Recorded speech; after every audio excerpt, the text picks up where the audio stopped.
So guys, I keep being told that reason why enough man look me or send me inappropriate DMs sometimes is because they assume that I came to Jamaica for khaki because that's what white girls do, them say. So let me clarify this with you guys. This statement is totally true because when you move to a next country, what do you take into consideration? Career? No. Weather, culture, social life? No. All of these are insignificant, right? All you think about when you move to a next country is khaki. So that's why we come to Jamaica. And also, you might assume that in Europe them have it, but no, because of climate change, it has become a very limited resource. Actually, not only in Europe, but worldwide, except Jamaica. So that's why so many white girls come to Jamaica to get khaki.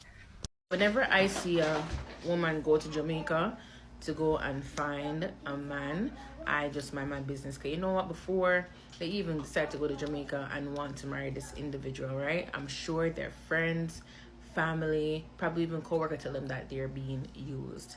And there's a high chance that person's going to say that, this woman's going to say that, well, you are jealous. And the man probably make the feel as though other people are jealous of what she has.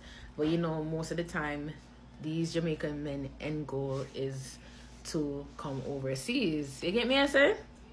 So for me, I mind my business.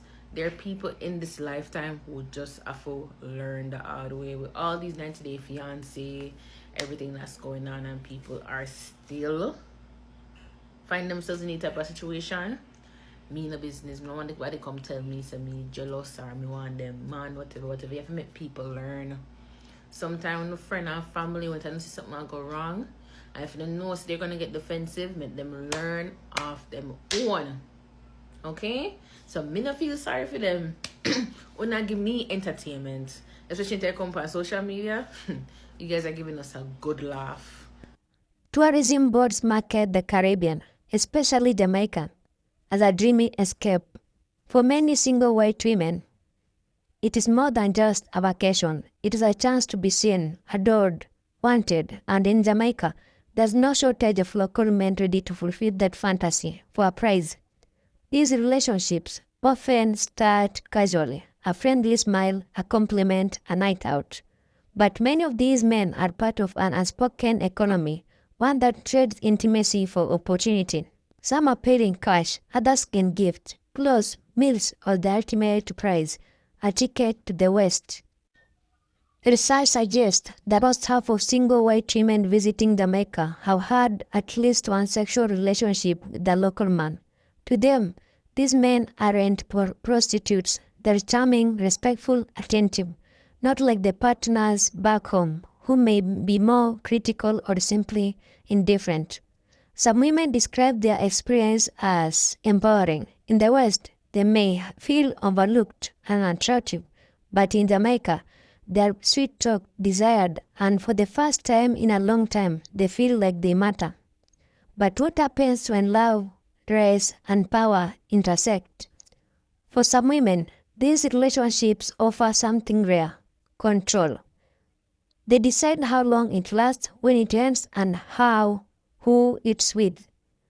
Partners who back home might be off limits. Younger men, black men, so-called bad boys become attainable, even disposable.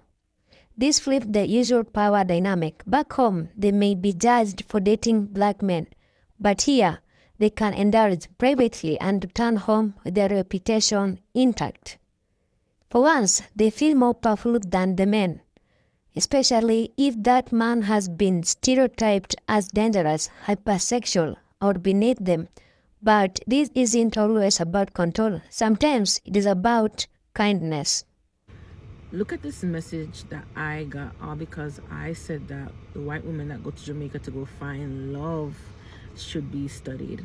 And I'm not taking it back. And I'm gonna further expand on this argument, because a lot of, you know what happens, some of these women that go to Jamaica, right, to go find love, as if nobody in the America or the UK or wherever they're coming from, right? They come and they sell this Falls lifestyle that they live. They come to Jamaica and then pal off and they spend all this money, and when time they bring back these men to their country, is they see a complete different person, because the money that they were spending back in Jamaica, they can't spend it here because they have to pay bills. Some uno dead in a debt come to Jamaica and go listen and have time to bring back the man then come America, right? And this is the man them start different because you guys sold them this lifestyle as if they're gonna come here and live the best of the best of life. Me, so until them come there and them use, I do not care. Don't come on here with your sob story, because again, I know 9 out of 10 times you guys are asking people what you guys think, and when they say that they think that they're using you guys, I don't want to say that they're jealous. I'm not taking back anything. These relationships are rarely as simple as love or lust. They are built on mutual needs and often unspoken expectation. He wants a better future. She wants to feel desired. They both escape, if only for a while. In the end, who is using who? And is it fair to call it exploitation if both parties are choosing to play the game? Jamaica offers many things: sun, music, escape. Real love doesn't always come with a plane ticket. Whether these connections are genuine or transactional, one thing is clear: they reveal deep truth about loneliness, power, race, and desire in our modern world. Maybe paradise is not just a place, it is a feeling we are all chasing in different ways. The two main reasons why Jamaican men tend to date white women when they come to Canada: first, white women help the man them to get them papers easily. Secondly, them treat the Jamaican man the majority of the time better than how Jamaican woman or black woman would have treat the man them a foreign. See, when as a yardia you come a foreign, see, either you come up on a visa or you come up on the farm program and you book a Jamaican woman, the first thing them start to ask you, you have papers? If you ever tell them say no paper, them now look your way. Them prefer to date you when a white woman already give you papers. And that at the time when they want to run in. A majority of the Jamaican women, they want to ban a Canada and stay here. See, either them mother or them father bring them here. See, and when you as a yardie come here and you see them and like them not help you. When we say them not help you, so them start beating on the white woman. Them I swear, family. Hey, y'all, I just got through watching this video. It's a Caucasian lady speaking into the camera, and she's in Jamaica right now. And she's asking, is there anyone around here that knows where we can have our wedding? They're looking for a wedding venue. Okay. And because for some reason theirs got canceled. Okay. But I'm going to tell you why it got canceled in the end. I'll let you know. The important part of the story is there's a man sitting behind her, which I figure, he's one of the natives, and he was showing her around, that's what he looks like back there. And so he's sitting back there while she's speaking and everything. And then at one part of the video, she was like, right, baby. And he was like, I'm like, oh, that's you? They together. He looking at her. I swear to you, y'all got to go watch this video. Her page is called Jessica Loves Jamaica. I don't know what her fucking name is. Jennifer, Jessica, one of them. She loves Jamaica. Just put that in there. He was looking at her the entire time. First of all, 1, like he didn't know her. 2, she disgusted him. 3, that motherfucker was the one that canceled the goddamn venue. Because it ain't no motherfucking way. Ain't no motherfucking way. I didn't think they had.